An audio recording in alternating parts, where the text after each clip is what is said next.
ሰላም ሰላም ጤና ይስጥልን ውድ የጋት ሚዲያ ቤተሰቦች እንደያላችሁበት ሀገር ሰዓት አቆጣጠር እንደምን አላችሁ እንደምን ቆያችሁኝ ኢትዮጵያ ውስጥ ናችሁን ፕሮግራም የምትከታተሉ እንደምን ዋላችሁ ማለት ፈልጋለሁ። ጥቅምት 30 2018 በኢትዮጵያ ዘመን አቆጣጠር ኖቬምበር 9 2025 በግሪጎሪያን ካሌንደር የጋት ውሎ የእኩለ ቀን አጫጭር መረጃዎች የሚቀርቡበት ሰዓት ነው። ላይክ አድርጉ፣ ሸር አድርጉ፣ ሀሳብ አስተያየታችሁን አካፍሉ። የጋት ሚዲያ ሜምበር ሁኑ። ጋት ሚዲያን በሱፐር ታንክስ ደግፉ። እየደገፋችሁ ያላችሁ ከምንም በላይ ደግሞ የጋት ሚዲያ ተደራሽነት እንዲጨምር ላይክ በማድረግ ሸር በማድረግ ለሌሎች ሰብስክራይብ እንዲያደርጉት እንዲሁም በተለያዩ የኮሚኒኬሽን መንገዶች ትዊተር ላይ ቲክቶክ ላይ እየቆረጣችሁ ለምታስተላልፉ በሙሉ የከበረ ምስጋና ይድረሳችሁ። በዛሬ የውሎ ፕሮግራማችን ዛሬ ጥቅምት 30 ነው። በመግቢያ እንደነገርኳችሁ የማይካድራ ሰማዕታት በወልቃይት ጠገዴ ሰቲት ሁመራ ማይካድራ ከተማ እየታሰቡ ነው። በዛ ዙሪያ አጭር መረጃ እንሰጣችኋለሁ። ዞሮ አንድ ነገር አንድ የትናንት መጥፎ ድርጅት የሚታወሰው ቅሬታን፣ ሐዘንን ወይንም በደልን ኢንተርቴን ለማድረግ ነው ብዬ አላምንም። እንዳይደገም እንድንማርበት አሳፋሪ ታሪኩ የጋራችን ነው። መልካሙ የኛ መጥፎ የነሱ አይደለም። እንደዚህ አይነት ዳይከተሚ ሳይሆን እንደኛ እንደ ኢትዮጵያውያንም እንደ ዓለም ሕዝብም እንዳይደገም መርሳት የለብንም። ያንን የፈጠረውንም ችግር ደግሞ ለማስተካከል ለማረቅ መጥፎ ነገሮች የድልም ኢቭን እንዲህ አይነት ጄኖሳይድ ልንለው እንችላለን። ደፍነትሊ ጄኖሳይድ ነው የተፈጸመው። በዚህ ዙሪያ መረጃ የማጋራችሁ ይሆናል። በተመሳሳይ ፕሬዚደንት ኢሳያስ አፈወርቂ እንዲሁም የህዋት ሊቀመንበር ህጋዊ አይደለም ህዋት ዞሮ የህዋት ሊቀመንበር ዶክተር ደብረጽዮን ገብረ ሚካኤል ኢንተርቪው አድርገዋል። ኢሳያስ አፈወርቂ ከሀገራቸው ሚዲያዎች ጋር ያው ከኤርትራ ሚዲያ ጋር ነፃ ጋዜጣ የሚባል የለም፣ ሬዲዮ የለም፣ ቲቪ የለም፣ ዋቴቨር ያሉት የመንግስት እና ከፓርቲ ጋር የፓርቲ ኤሪቲቪን ጨምሮ የፓርቲ ሚዲያዎች አሉ ቆይታ አድርገዋል። በዛ ዙሪያ ምንድን ነው ያነሱት የሚለውን አጭር መረጃ ሰጣችኋለሁ ማለት ነው። ምናልባት ከዚህ ባለፈ የታንዛኒያና የጅቡቲን ጉዳይ በእነዚህ ዙሪያ አጫጭር መረጃዎች ሰጣችኋለሁኝ ማለት ነው። የመጀመሪያው እንግዲህ ወደ ማይካድራም ከመሄዴ በፊት ምናልባት የኢትዮጵያ ኤሌክትሪክ አገልግሎት ኃይል የሚያቀርበው ማለት ነው ኃይል በነገራችን ላይ ኢትዮጵያ ኤሌክትሪክን በተመለከተ ስናወራ ሁለት አይነት አለ። አንደኛ የኢትዮጵያ ኤሌክትሪክ ፓወር ኃይል የሚያመነጨው ማለት ነው። ሁለተኛ የመነጨውን ኃይል የሚሸጠው ኢትዮጵያን ኤሌክትሪክ ዩቲሊቲ አለ። እኔ ምናልባት እንግዲህ ከዚህ በፊትም ወደ እናንተም ለሚመለከተው አካልም ለማድረስ ሞክሬያለሁ።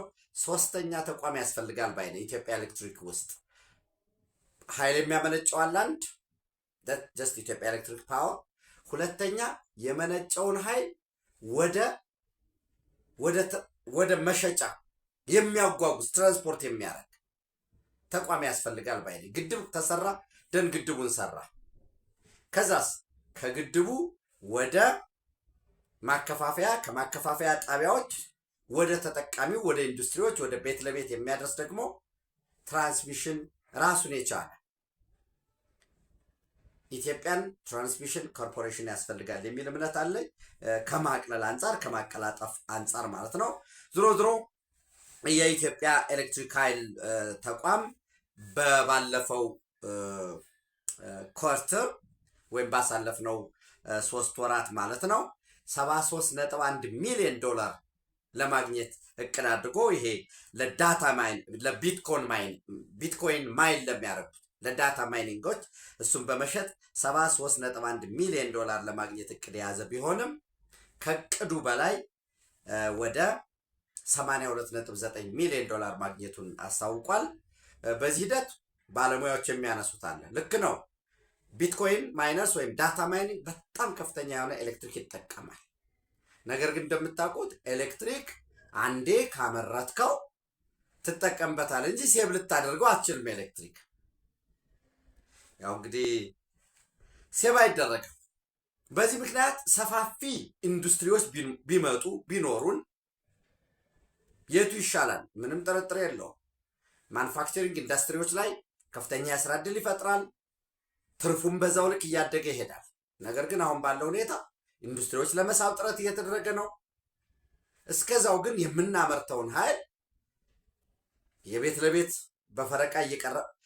በፈረቃ ባልቀረበበት ኢንዱስትሪዎች የኃይል እጥረት በሌለበት በቂ የሆነ ኃይል አለን። አሁን በቂ የሆነ ኃይል አለን በሚል ደግሞ የኃይል ማምረታችንን የዳም ኮንስትራክሽንን ጨምሮ ከጋዝ ወደ 1000 ሜጋዋት ጎዴ ለማምረት በተመሳሳይ የጊቤ 4 ወይ ኮይሻ የሚባለውን ለመጨረስ ሌሎች ደግሞ ጋምቤላ አካባቢም በሂደት በጥናት ላይ ያሉ ግድቦች አሉ። ትልልቅ የኤሌክትሪክ ትልልቅ የመስኖ ግድቦች ጆይንት የሆኑ መልቲፐርፐዝ የሆኑ ዳሞች ግንባታ አለ። ይህን ለማድረግ ኢትዮጵያ ያለውን ለሰፋፊ ልማቶቻችን የሚያስፈልገውን የውጭ ምንዛሬ ለማግኘት ከፍተኛ የሆነ ጥቅም እያስገኘ ነው ቢትኮይን ማይኒንግ። ያ ማለት ግን ቻይናም ያደጉበት ሌሎች ሀገራት ያደጉበት ነው። ከፍተኛ ኢንዱስትሪ እያደገ ሲሄድ ለቢትኮይን ማይኒንግ ኮንሱም የሚያደርገውን በሂደት ወይ ዋጋ እየጨመርክ ምን እያሉ ያው ሂደት ብለው እንዲህ አድርገው የሚባል ነገር በኋላ ሊመጣ ይችላል ማለት ነው። ሌላው እንግዲህ ምናልባት የኢትዮጵያ ብሔራዊ ባንክ ገዢ ዶክተር ኢዮብ ተካልኝ የውጭ ባንኮች በሰብሲደሪ ከኢትዮጵያ ውስጥ ካሉ ባንኮች ጋራ በመተባበር ወይም በጋራ በመሆን ባንክ ሴክተሩ ላይ ለመሰማራት የሚፈልጉ የክሬዲት ሬቲንጋቸው አትሊስት በዝቅተኛ ቢቢቢ መሆን አለበት የሚል ያስቀርቡታል። ያው እንግዲህ ክሬዲት ሬቲንግ የምንለው አንድ ተቋም ወይም አንድ ድርጅት ቢበደር ብድሩን ለመመለስ ወይንም አሁን ያለው አቅም ምን ይመስላል የሚለውን የተለያዩ ዓለም አቀፍ ሰርቲፋይድ የሆኑ ተቋማት የሚሰጡት ክሬዲት ምንድን ነው የአቅም ነው። ይሄ መሆን አለበት የሚል የቀረበ ነገር አለ። ሌላ ምናልባት በአጭር መረጃ የሳውዲ አረቢያ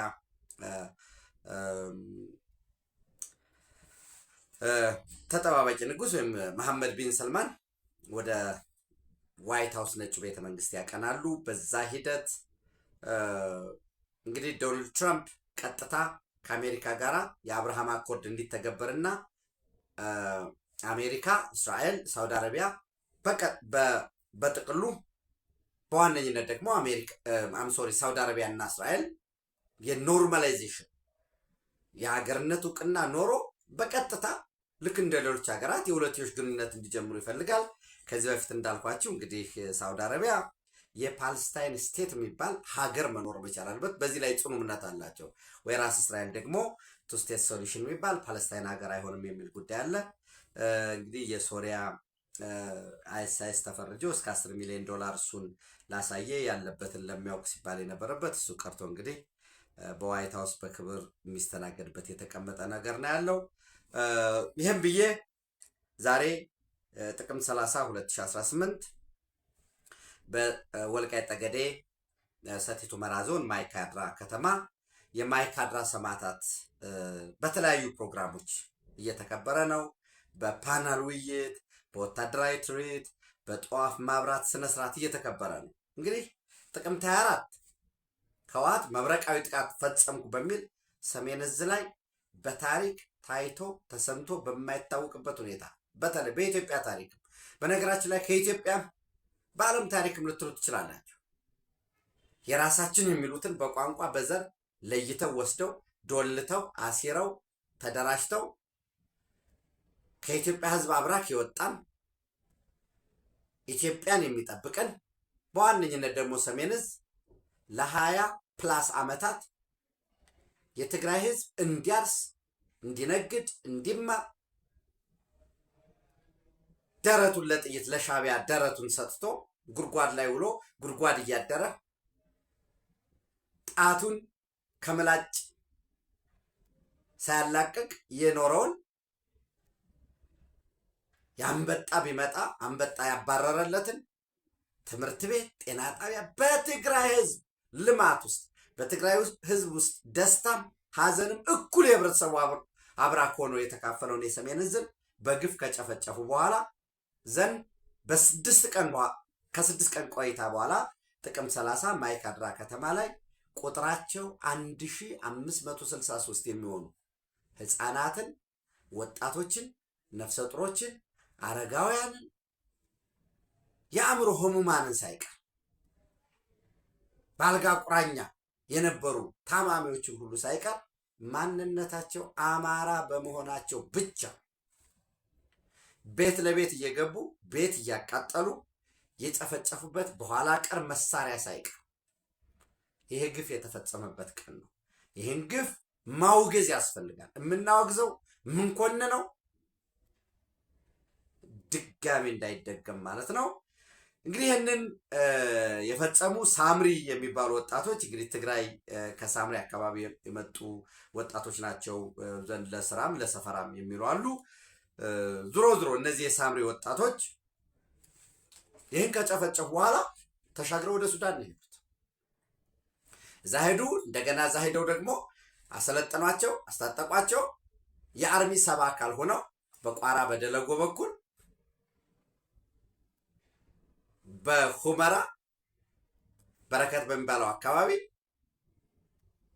ኦምሃጅር አካባቢ ተሻግረው በኤርትራ በኩል ይንቀሳቀሳሉ። አሁን ባለው በጽምዶ እነዚህን ኃይሎች እነዚህ እጃቸው ላይ ደም ያለው ትናንት አማራ በመሆኑ ብቻ አብረው ይኖሩ የነበሩትን አብረው ይበሉ፣ አብረው ይጠጡ፣ በማህበራዊ ህይወት በኢትዮጵያዊነት በአንድ ሀገር ልጅነት ይኖሩ የነበሩትን አውቀው ለይተው አጥንተው መንጥረው ጨፍጭፈው የሄዱትን አዝዬ ተሸክሜ አምጥቼ በወልቃይት ጠገዴ ሰቲት ሁመራ ዞን እንዲሁም የመላውን አማራ ህዝብ ካላስጨፈጨፍኩ ካላስጨረስኩኝ እረፍት የለኝም የሚል ለስሙ የአማራን ህዝብ ጥያቄ እፈታለሁኝ፣ የአማራ ህዝብ ሀቀኛና ህጋዊ ወኪል ነኝ የሚል በተግባሩ ግን የሻዕቢያና የህወሓት ተለላኪ የሆነ ራሱን የአማራ ፋኖ በየአውራጃው የሚጠራ የአማራ ፋኖ በጎንደር፣ በሸዋ፣ በወሎ፣ በጎጃም እያለ የሚጠራ አደረጃጀቱ የሃይማኖት ውክልና ያለው የጥገኛ ባለሀብት ውክልና ያለው ሳንቲም ለሰጠው ዲያስፖራ የሚለላክ የሚያግጥ የሚያፍን የሚደፍር ህፃናትን፣ መምህራንን፣ አሁንም የሃይማኖት አባቶችን የተሻለ አቅም አላቸው የሚባሉትን በሙሉ የሚቀማ ወሮ በላ ቡድን ዛሬ ይህንን የሳምሪ ታጋዮችን ወይም ትናንት ጨፍጭፈው የሄዱትን ደም አፍስሰው የሄዱትን አማራ መሆን ኃጢአት አድርገው ጨፍጭፈው ንብረት አውድመው የሄዱትን እነሱን ተሸክሜ እመጣለሁኝ ብሎ የሚንከላወስ ኃይል መኖሩ የታሪክ ምጸቱን የከፋ ያደርገዋል። የሚያሳዝነው ነው። በተመሳሳይ እንግዲህ እንደምታውቁት ነሐሴ 29 እና 30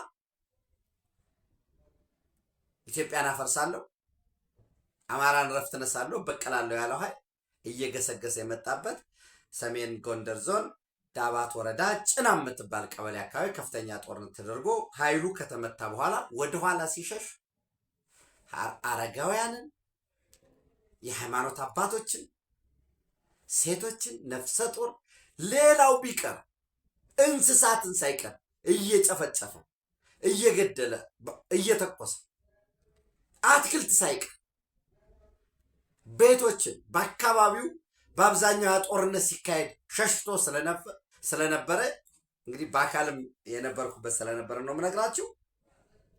ከ100 በላይ ደብዛቸው የጠፋ ከ200 ንጹሐን በላይ የጨፈጨፈበት እንስሳትን የገደለበት ቤቶችን ያፈረሰበት ካህናትን መድፈር ሁሉ የነበረበት ነውና ይህን ያረገ ኃይል ከስተቱ መማሩን ባልገለጸበት ሊማርም አይችልም። በጥፋት ላይ ጥፋት ነውና እነኚህ ቅጥረኞች የአማራን ህዝብ እረፍት እንነሳለን ያሉትን ፕሮግራም የሚያስፈጽሙ በተለያየ ስም በሃይማኖት ስም ይደራጃሉ። ዘን ዋና ጠላታችን ከሰማይ በታች ጠላታችን ብልጽግና ነው፣ ከህወሓት ጋር አብረን እንሰራለን፣ ከሻዕቢያ ጋር እንሰራለን፣ ከተገኘ ከአልሸባብ ጋር እንሰራለን እያሉ እነዚህን ድኩማኖች ደግሞ እንደ ፖለቲካ ልሂቅ የሚቆጠር መንጋ የተፈጠረበት እንግዲህ አም ሶሪ በጣም ያሳዝናል። የሚያሳዝነው የታሪክ ምጸቱ ነው እና እንዳይደገም ማሰብ እንዳይደገም መዘከር ሊደግም የሚችል የዚህ ፍላጎት ያለው አሁንም የውጭ የባዕዳን ተለላኪም ስላለ ለዛም በቂ ዝግጅት ማድረግ አስፈላጊ ነው የሚል እምነት አለኝ። እናስባቸዋለን። የምናስባቸው መጀመሪያ በነገርኳቸው አግባብ ነው። የሆነ ጥላቻን፣ ቂምን፣ በደልን ለማውረስ ለመከለስ ለማሰብ የተፈጸመው በህዝብ ደረጃ አይደለም። የፈጸመው የህወሓት ተለላኪዎች ናቸው። ህዝቡ የማይካድራ ሰማዕታትን፣ የጭና ሰማዕታትን፣ የሰሜን ሰማዕታትን ጋሊኮማ አፋር ላይ ተደርገው በየቦታው የተደረገውን በደል ሲያስብ ይህንን በደል የፈጸሙትን አካላት እንዲሁም በስመ ነፃ አውጪ በስመ ታጋይ ድጋሚ የአማራን ህዝብ አንገት ሊያስደፉ ኢትዮጵያን ሊያፈርሱ የሚሰሩ ኃይሎችን በመቃወም በማውገዝ መሆን አለበት የሚል መልእክቴን አስተላልፋለሁ ማለት ነው። ሌላው እንግዲህ የኤርትራ ፕሬዝዳንት ኢሳያስ አፈወርቂ ከኤርትራ ጋዜጠኞች ጋር ቆይታ አድርገው ነበር። በዚህ ቆይታቸው በግብፅ የነበራቸውን ጉብኝት እንዲሁም ከግብፅ ጋር ከአብደልፈታህ አልሲሲ ከፕሬዚደንቱ ጋር በነበራቸው ቆይታ ተጠይቀው ነበረ። እንግዲህ በሁለትዮሽ በግብፅና በኤርትራ መካከል ኢኮኖሚያዊ፣ ማህበራዊ እንዲሁም የመሰረተ ልማትና የጋራ ትስስራችንን ለማሳደግ ሰፊ ምክክር አድርገናል አሉ። በሁለተኛ ደረጃ ከሁለትዮሽ ጉዳዮች በዘለለ ቀጠናዊና አህጉራዊ ጉዳዮችን መክረናል። በተለይ በቀይ ባህር ዙሪያ ላይ የሚስተዋለውን አለመረጋጋት በጋራ ለመፍታት መክረናል የሚል መረጃን የሰጡ። ሌላው በቀጠናዊ ጉዳይ መከርን ያሉት የሱዳንን ግጭት በተመለከተ ነው። የሱዳን ግጭት ከአልበሽር ከስልጣን መውረድ በኋላ ያለው ሽግግር በትክክል ሱዳናውያን አልመሩትም። በሱዳን የውስጥ ኃይሎች ቢመሩት ኖሮ ችግር አይፈጠርም ነበር። ነገር ግን ለውጭ ጣልቃ ገብነት ተጋልጧል አሉ። እንግዲህ ዋናው ጣልቃ የገባው የኤርትራ መንግስት ነው። ጣልቃ የገባው ግጭቱን ያበባሰው ግጭቱን የቀፈቀፈው ማለት እንችላለን የፈጠረው ደም አፋሳሽ ያደረገው የኤርትራ መንግስት ነው። ይህን ካሉ በኋላ ኢትዮጵያ በቀይ ባህር ዙሪያ ጥያቄ አለኝ ትላለች፣ ወደ ቀይ ባህር መመለስ ትፈልጋለች የሚል ጥያቄ አቀረበላቸው ጋዜጠኛው እና ይህን መልስ አልመለሱም። አድበስብሰው ነው ያለፉት። ምንድን ነው የሚል መልስ የሰጡት? ቀይ ባህር ለሁሉም ክፍት እንዲሆን፣ ለብልጽግና፣ ለእድገት፣ ለቀጠናዊ ሰላምና መረጋጋት እንዲሆን የቀይ ባህር ተዋሳኝ ሀገራት ይሰራሉ ካሉ በኋላ የኢትዮጵያን ቀጥታ ጥያቄ ወይንም ትክክልም ነው አግባብም አይደለም በሚል ምንድን ነው ሳያነሱ አድበስብሰው ያለፉበት ሁኔታ አለ። ይህንን እንግዲህ የበለጠ ምን ማለት ነው የሚለውን መተንተን ማስተንተን ያስፈልጋል ማለት ነው። ሌላው እንግዲህ ዶክተር ደብረጽዮን በተመሳሳይ ከሚዲያ ጠፍቶ ነው የነበረው። ይህን ተከትሎም ያው ከሚዲያ መጥፋቱን ተከትሎም ታሟል ምናምን የሚባል መረጃዎች ይወጡ ነበረ። ዞሮ ዞሮ ከወይን ጋዜጣ ጋር ባደረገው ቆይታ ራሱን እጁን ታጥቦ ምንም ኃጢአት እንደሌለበት ህወሓት ለፕሪቶሪያ ስምምነት መጽናቱን መቁረጡን እየገለጸ አክሱም ላይ እንወጋቸዋለን፣ ወታደራዊ ስልጠናው፣ የተቆፈሩ የጦር መሳሪያ ማውጣቱ፣ አፋር ላይ ተኩሶ 6 ቀበሌ መቆጣጠሩ፣ ዲዲአር እንዳይፈጸም መሰናክል መሆኑ፣ የውጭ ግንኙነትን ድንበሮችን በተመለከተ የፌዴራል ስልጣን መሆኑን እያወቀ ጽምዶም ምናምን የሚባል ነገር እየፈጠረ ድንበር ክፍት ማድረጉን አላግባብ ወደ ኤርትራ ጉዞ እንደሚደረግ ከኤርትራም ወደዚህ ጉዞ ወደ ትግራይም ጉዞ እንዳለ ወደ ኢትዮጵያ ጉዞ እንዳለ የኢሚግሬሽን ህግ ሳይከተል ያው ሁሉ ዘንግቶ ከዛ በላይ የፌዴራል መንግስቱ ለልማትና ለተለያዩ በሚል በፌዴሬሽን ምክር ቤት ቀመር መሰረት የሚሰጠውን ድጎማ አዳዲስ ሰልጣኞችን በመመልመል ትጥቅ በመግዛት በወንጀል በሂውመን ትራፊኪንግ ህገወጥ የማዕድን ዝውውር ህገወጥ የማዕድን ቁፋሮ በዛ ላይ የተሰማራውን ሁሉ የውስጥ ጉዳዩ ምንም ሳይል የፌዴራል መንግስት ችግር ፈጥሯል። የፕሪቶሪያ ስምምነት እንዳይፈጸም መሰናክል እየሆነ ነው። የነፃ መሬት ሀራ መሬት ላይ ያሉትን የፌዴራል መንግስት ነው የሚያሰለጥናቸው የሚሉ ክሶችን ዘርዝሯል። ከዛ ባለፈ ጌታቸው ረዳ በትግራይ ጉዳይ አያገባውም ብሏል። እንዴት አያገባውም? የፓርቲ ሊቀመንበር ነው። የትግራይ ዲሞክራሲያዊ ፓርቲ ስምረት ፓርቲ ሊቀመንበር ነው። ከዚህ በፊት የህወሓት ምክትል ሊቀመንበር፣ የትግራይ ጊዜያዊ አስተዳደር ፕሬዚዳንት የነበረ ነው። በየደረጃው ያለፈ ነው። በጦርነቱ ወቅት የትግራይን ፖለቲካ ሲዘውሮ የነበረ እሱ ነው። ችግሩ ህወሓት ቤት በህወሓት መስመር ውስጥ የማትፈስ ከሆነ አንገትን ትደፋለህ፣ ትወጣለህ፣ ትባረራለህ፣ መሳቂያ መሳረቂያ ትሆናለህ። ይሄ ነው መርሁ። ህወሓት የሀሳብ ልዩነት በውስጡ አያስተናግድም እና ጌታቸው በትግራይ ጉዳይ አያገባውም። አስቀድሞ በትግራይ ጊዜያዊ አስተዳደር ፕሬዚዳንት በነበረበት ወቅት ከፍተኛ የሆነ የአቅም ውስንነት ችግር ነበረበት ይላል ጌታቸው። የትግራይ ህዝብን ክዷል። አሁን የብልጽግና ተሿሚ ነው። የብልጽግና ተሿሚ ስለሆነ ስለ ትግራይ ህዝብ አይመለከተውም ይላል። ይሄ ድንቁርና ነው። የአብዮታዊ ዲሞክራሲ ነው። እኛና እነሱ ነው። የእኛና እነሱ የቀጠለ አካል ነው። ዘንድ ብሔራዊ ክህደት ፈጽሟል። ተፈናቃዮችን በማስመለስም ይሁን በትግራይ ጉዳይ በተመለከተ ማንኛውም የትግራይ ጉዳይን በተመለከተ ከፌዴራል መንግስትም ጋር ይሁን ከሌሎች አካላት ጋር የመነጋገር የመደራደር የማስፈጸም ኃላፊነት የለውም በማለት ያጠቃልላል። ከዛ ባለፈ የፕሪቶሪያ ስምምነት የተፈረመው በግለሰቦች አይደለም። ደፍነት በግለሰቦች እኮ ነው ያለ እኮ የለም። ለምን ማጣመም እንደሚያስፈልግ እኔ ግራ ነው የሚገባኝ። ክቡር ጠቅላይ ሚኒስትሩ ፓርላማ ላይ ያሉት ስለ ፕሪቶሪያ ስምምነት ተደጋግሞ ይነሳል። የፕሪቶሪያ ስምምነትን በህግ እንዳንቀጽ አንቀጽ 1 አንቀጽ 2 10 ይሄ ጎሏል ይሄ ምናምን በሚል እንደ ህግ እንኳን ራይት ሲደረግ ኮንቴክስቱ ደግሞ አለ።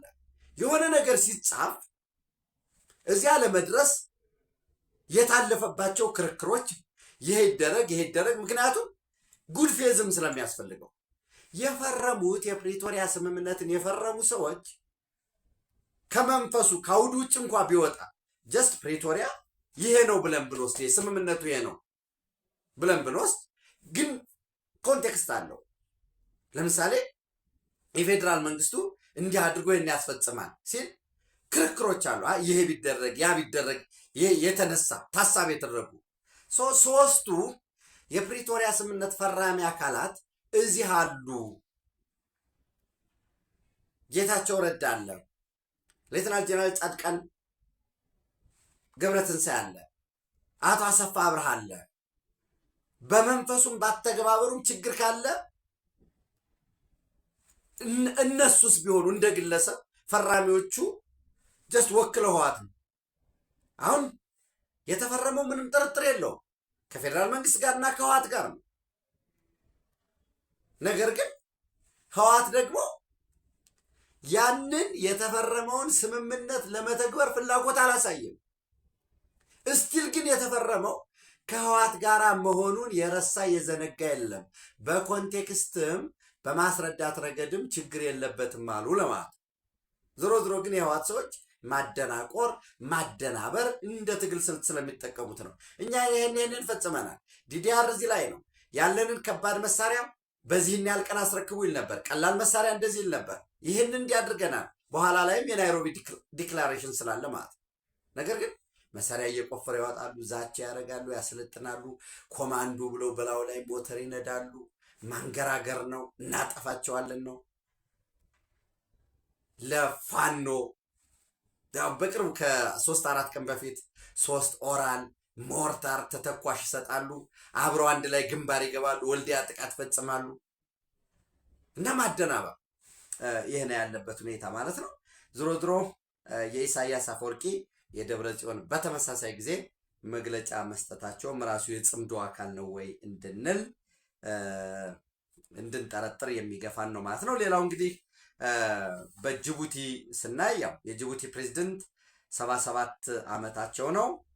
ኢስማኤል ኦመር ጉሌህ ከ1999 ጀምሮ ጅቡቲን በፕሬዝደንትነት እየመሩ ነው። ያው የቀድሞው ኦፕቴዶን መልቀቃቸውን ተከትሎ ማለት ነው። ለባለፉት 26 ዓመት በአፍሪካ ደረጃ ሶስተኛው የእድሜ ባለጸጋ ናቸው። በ77 ዓመታቸው ኦፍኮርስ ቢያ አለ፣ አላሳን ኦታራ አለ። 26 ዓመት በስልጣን ላይ ነው ያሉት። ዘን ፓርቲው የፒፕልስ ራሊ ፎር ፕሮግረስ የሚባል አርፒፒ ፓርቲ ኦልሞስት 1979 ከጅቡቲ ነፃነት ማግስት ጀምሮ ብቸኛው ገዢ ፓርቲ ነው።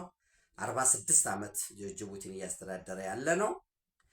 በቀጣይ ሚያዚያ ላይ አፕሪል 2026 ወይንም አሁን ሚያዚያ 2018 በኢትዮጵያ ዘመን አቆጣጠር በሚደረገው ምርጫ እኚህ በጅቡቲን 26 ዓመት የመሩት እስማኤል ኦመር ጉሌህ ይፋዊ ተወዳዳሪ ሆነው እንደሚቀርቡ ታውቋል። እንግዲህ ጅቡቲ ውስጥም የክላን የአፋር ሶማሌ ጉዳይ አለ፣ እኛንን ትክክለኛ ወራሾች የሚል ጉዳይ አለ። ይሄ የበለጠ ጅቡቲን ወደ ግጭት ወደ ፖስት ኢሌክሽንም ከቅድመ ምርጫም ድህረ ምርጫም ችግር እንዳያመጣ ብዙ እየተሰጋ ያለበት ሁኔታ ነው ያለው። በተለይ እንደኛ ደግሞ እንግዲህ እኛ ራሳችን ባልፈጠር ነው ጅቡቲ ላይ የሚፈጠር ችግር እኛ ላይ መልሶ ኢኮኖሚያችን ላይ፣ ማህበራዊ፣ አጠቃላይ ሀገራዊ ህልውናችን ላይ ችግር እንዳይፈጠር ለዛ ነው የኢትዮጵያ የቀይ ባህር ጥያቄ የህልውና ጥያቄ ነው። ታሪካዊ፣ ተፈጥሯዊ፣ ሌጅቲሜት የሆነ ኤትኒክ ዋይዝ እኛ የወሰንነው ሳይሆን የተባበሩት መንግስታት ድርጅት ባደረገው 326ኛ ጠቅላላ ጉባኤ የተወሰነ ውሳኔ ነው። እሱን በአይኒ ሚንስ ፖሲብል በቦሌም የምናሳካው ይሆናል። ደም መፍሰስ የለበትም። ከዛ በመለስ ባሉ አማራጮች መሞከር ማየት ነው የሚሻለው። ኦፍኮርስ ይሄ ደግሞ ደጋግሜ እንደምለው ታንጎ ዳንስ ለብቻ እንደማይደነስ ሁሉ የአንድ ሀገር ሰላም ወዳድነት፣ የአንድ ሀገር እድገትና ብልጽግና መሻት ብቻውን በአንድ ሀገር ላይ የሚወሰን አይደለም። ሌላኛው ጎረቤት ሌላኛው ሀገሩም ተመሳሳይ ሰላም፣ ልማት፣ ብልጽግና በጋራ ማደግን መፈለግ መቻል ይጠበቅበታል። በተመሳሳይ እንግዲህ ሳሚያ ሱሉሁ ሀሰን የታንዛኒያ ፕሬዚደንት ሆነው ቃለ መሐላ ላይ ያፈጸሙት ማለት ነው። የመብት ተሟጋች ቡድኖች ከ3000 በላይ ታንዛኒያውያን ከኦክቶበር 29 ኦልሞስት ከ10 ቀን በፊት ኦክቶበር 29 ማለት አሁን ዛሬ ኖቨምበር 9 ነው። ከኦክቶበር 29 ድህረ ምርጫ ጀምሮ ከ3000 በላይ ሞተዋል። ከቁጥራቸው ደግሞ ከ1000 በላይ የሚሆኑት ደግሞ ስቲል አሁንም የደረሱበት አይታወቅም። ኢንተርኔት ሸት ዳውን ነው። የድምፅ የስልክ ልውውጥም ደግሞ ሚኒማይዝ ተደርጓል። ኔትወርክ እንዳይሰራ ነው የተደረገው የሚል እነኚህ ከ40 በላይ የሚሆኑ የመብት ተሟጋቾች ሳሚያ ሱሉሁ ስልጣን እንዲለቁ ከፍተኛ የሆኑ ሲኒየር ኦፊሻልስ ምንድነው ከፍተኛ የጸጥታና ደህንነት ባለስልጣናትም ለፍርድ እንዲቀርቡ በሚል ያቀረቡት አለ። ይህንን እንግዲህ ከ40 በላይ የመብት ተሟጋቾችን በመወከል ጁሚያ ኒየቱ ወይንም the community based in ናይሮቢ ነው እና ጁሚያ ኒየቱ የሚባል ድርጅት ያወጣው መግለጫ ላይ ከ10 የአፍሪካ ሀገራት የተውጣጡ የመብት ተሟጋቾችን፣ የህግ ባለሙያዎች፣ የፌሚኒስት ሙቭመንት ወይም የፌሚኒስት ንቅናቄዎችን ያካተተ ነው። በድምፅ፣ በምስል፣ በፎቶ እንዲሁም በምስክርነት የተጻፈ ማረጋገጫ አለን።